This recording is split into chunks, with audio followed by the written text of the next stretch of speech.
everyone, it's Jessica Dybzinski. Thank you for watching with me today. Today I'm going to make a double page layout using the Lake Life collection from Close to My Heart. It was one of the last paper collections that Close to My Heart came out with, and it is available on the Stamping Up website. I haven't had a chance to play with it yet, but I'm really excited. I love these pretty blues and greens and the brown, and it goes perfectly with these photos that I have from just last week on the 4th of July when we were in Michigan's UP at my family cabin, and we spent the day out on Lake Superior, just kind of hanging out on the beach and having fun. Isn't that bubble picture so cool with my dad? And so I have all these really great photos that are going to match the papers, and I even had a video from that day, so I've uploaded that into a QR code. That way I can include it on my layout as well. I'm working out of the Make It From Your Heart Volume 3 pattern book, and I've selected pattern number 25. Now, my photos are not oriented in this direction, but I'm thinking that if I twist both the right and the left-hand page and kind of give them like a 90-degree turn toward each other, that then my pictures will work for that pattern. So I've gone ahead and selected a couple of the patterns from that pack, and one of them, the pattern actually calls for a 1/2 inch strip to go right about here, but I'm going to use the sticker strip that's on the sticker sheet, and I'm just going to lay everything out here to make sure that I am happy with my selections.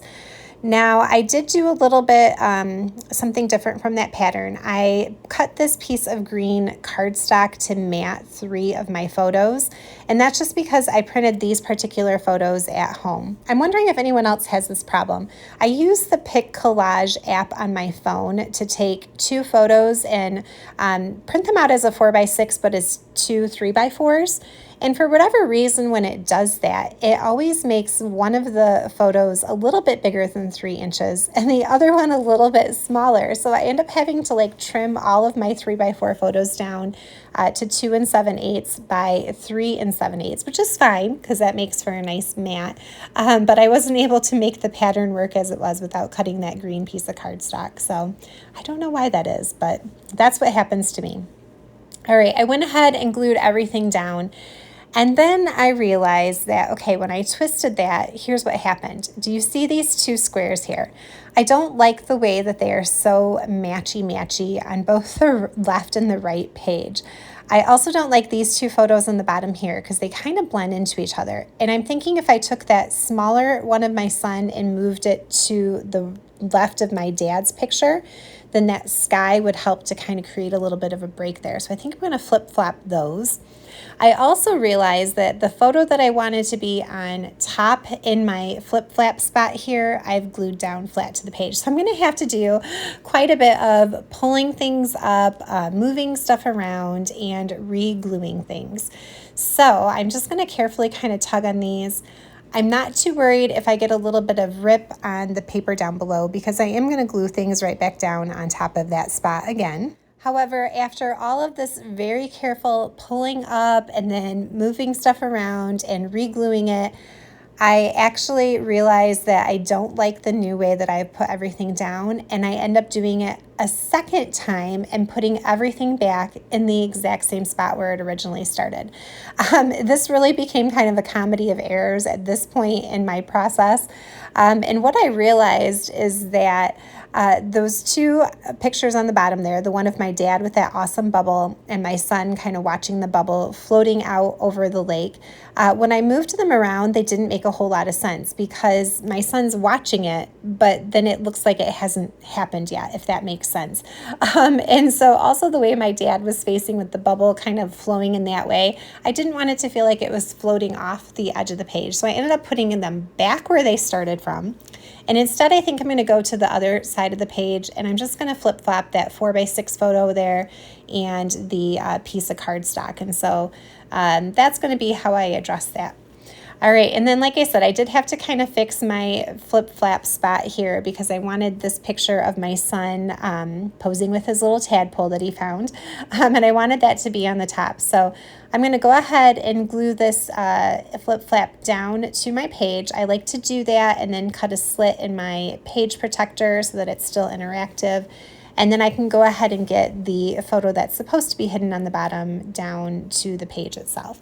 I also thought that flip flap spot was a good place to hide my QR code for the video. Now, like I said, comedy of errors. After all of that shuffling around, I realized I didn't really love those two cardstock pieces being in the center together, but I am not moving anything else at this point.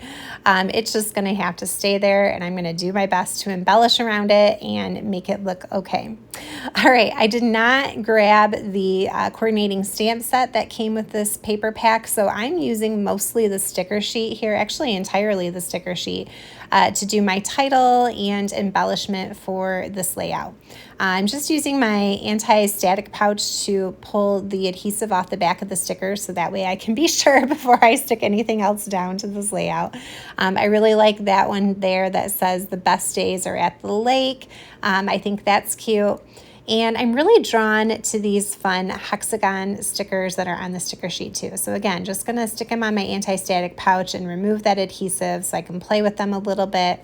That left-hand page is where the title goes, and then that cardstock piece over on the right-hand page is where the journaling is gonna go. So I'm gonna start putting those hexagons over there to the left.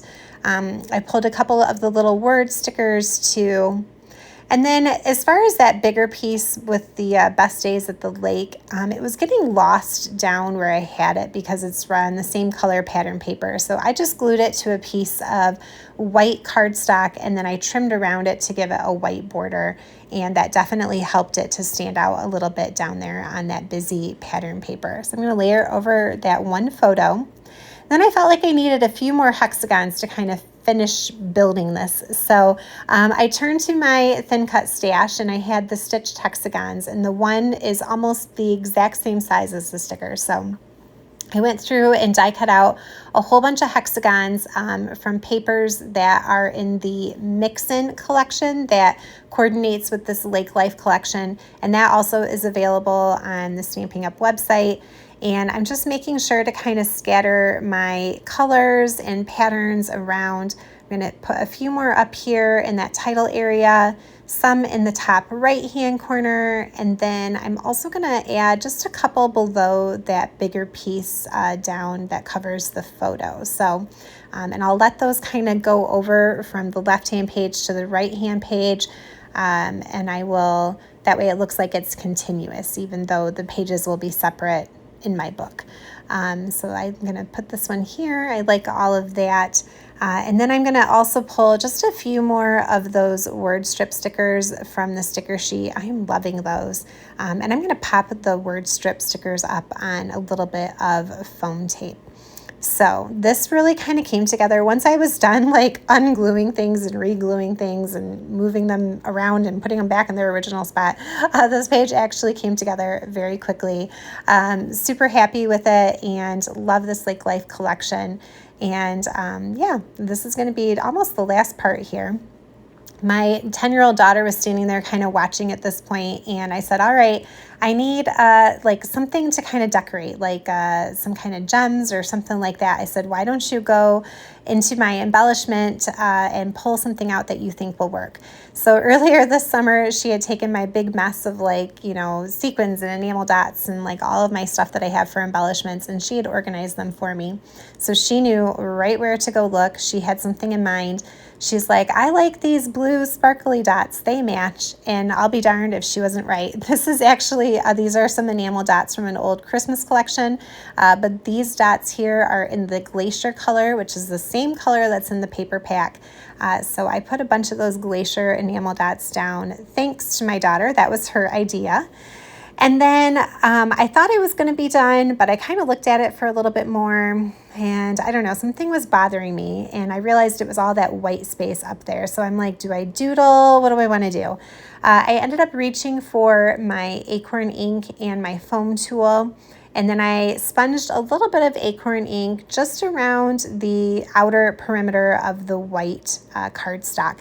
I didn't come down the center where the two pages meet because that way it would kind of look like a 12 by 24 spread, if that makes sense. But I'm going to go around just the top and the side of each of the pages. And once I am done with that, then I will be done. So I hope you guys have enjoyed watching, that you feel inspired. I really love making these videos, and so I do appreciate everyone's support and the comments and everything. If you're not already a subscriber, I would really appreciate it if you would hit that subscribe button or that like button. Both of those do help my little channel to grow. So I'll leave you here with a couple of still shots. You can see all these fun little hexagons here and how well that those die cuts kind of worked out with those stickers. There's those sparkly blue enamel dots that my daughter picked out. And like I said, a flip flap there to hide the QR code, and that amazing bubble that my dad sent floating over the water. That's always a favorite trick of the kids, to watch Grandpa do that. So, all right, guys, thanks for being here with me, and I will see you next time. Happy crafting. Bye.